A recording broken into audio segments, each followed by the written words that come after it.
Hello everyone, myself Jagannath. Today we will learn about the interrogative sentences, how we will change interrogative sentence into the direct to indirect. Rule है reporting verb said to को asked या inquired आप में बदल देते हैं।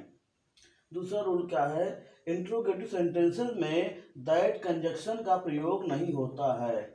Third है, indirect में प्रश्नवाचक चिन्ह को हटाकर फुल स्टॉप लगाया जाता है।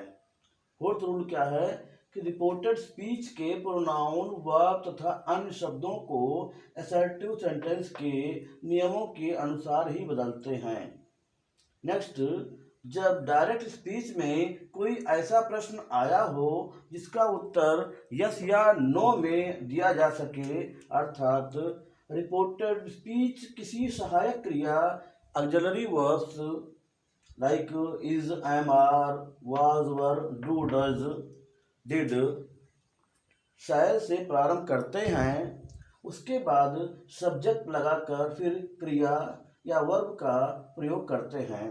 एग्जाम्पल्स हैं, Ram said to Mohan, are you going to school.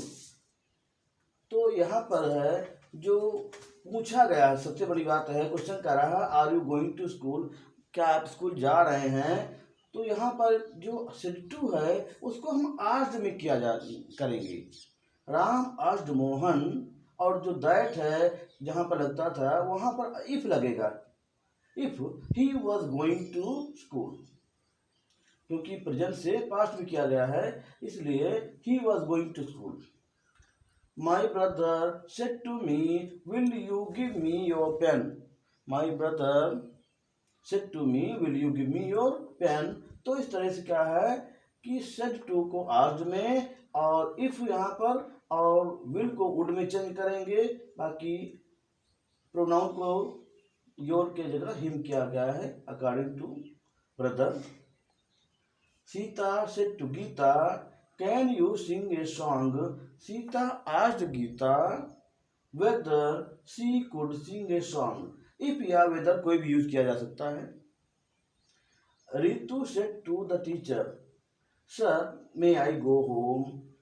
तो यहाँ पर है Ritu asked the teacher respectfully, बहुत सम्मान के साथ कहा, if she might go home, क्या वो घर जा सकती है। एड, यदि रिपोर्टेड स्पीच में ऑक्सिलरी वर्ब डू या डज हो, उसके बाद नॉट ना हो, तो इनडायरेक्ट बनाते समय उनको हटा देते हैं और मुख्य क्रिया को सिंपल पास्ट में बदल देते हैं।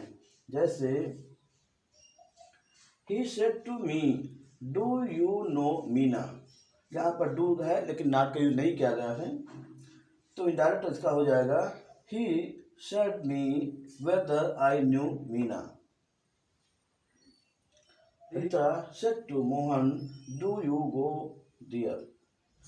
तो रीता आस्क्ड सेड टू को, क्योंकि सेड टू को आस्क्ड किया गया है, तो Rita asked Mohan if he went there. Rule third है, यदि रिपोर्टेड स्पीच में डू या डज के बाद नॉट हो तो डू या डज के स्थान पर डिड कर दिया जाता है। The mother said to me, do you not obey me. The mother asked me if I did not obey her. तो यहाँ पर जो आपका डू और नॉट था उसकी जगह पे यहाँ डिड नॉट किया गया है। Gita said to her friend, don't you go to college today. Gita asked her friend if she did not go to college that day. इस तरह से यहाँ भी डू नॉट को डिड नॉट में किया गया है और सेड टू को आस्क्ड में किया गया है। इंट्रोगेटिव सेंटेंसेस में डायरेक्ट से इनडायरेक्ट बनाते समय जो परिवर्तन होता है उसमें रूल 4 क्या कहता है कि यदि रिपोर्टेड स्पीच में question word who, which, why, when, where, how से शुरू होता है तो बीच में कनेक्टर या कंजक्शन के रूप में इफ या वेदर का प्रयोग नहीं करते हैं। देखिए, दैट इफ या वेदर का प्रयोग नहीं करते हैं। एग्जाम्पल है direct, he said to me what are you doing. तो यहाँ पर एक तो सेड टू को हम चेंज कर देते हैं आस्क्ड में। दूसरा, बीच में जहाँ पर कोई कंजक्शन नहीं है, सीधा मी के बाद व्हाट आ गया है।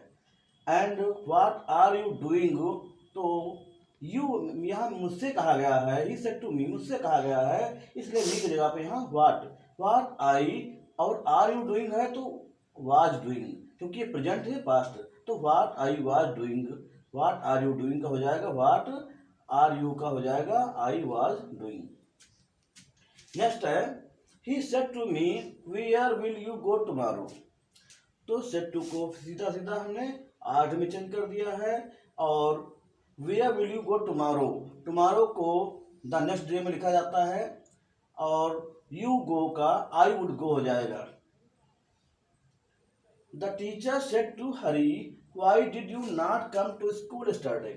तो स्टरडे को प्रीवियस डे में लिखा जाता है, तो क्या होगा, the teacher asked, said to को आस्क्ड में चेंज करेंगे, and why did you not come to school yesterday, तो why he had not come, did you not का he had not come to school the previous day.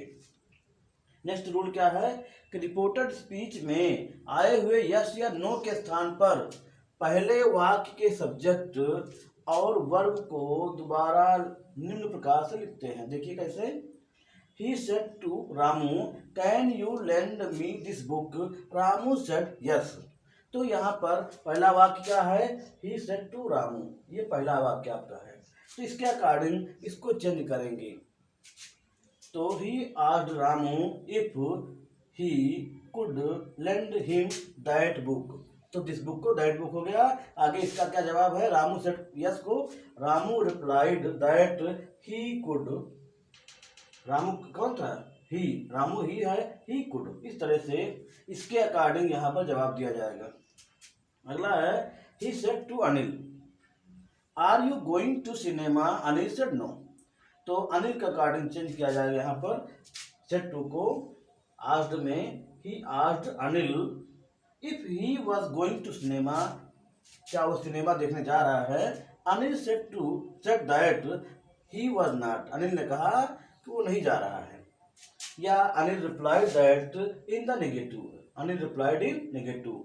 इस तरह से अनिल ने negation में जवाब दिया या नकारात्मक जवाब दिया। तो this was the change from direct to indirect in interrogative sentences. I think you could fully understand the structure of negative sentences.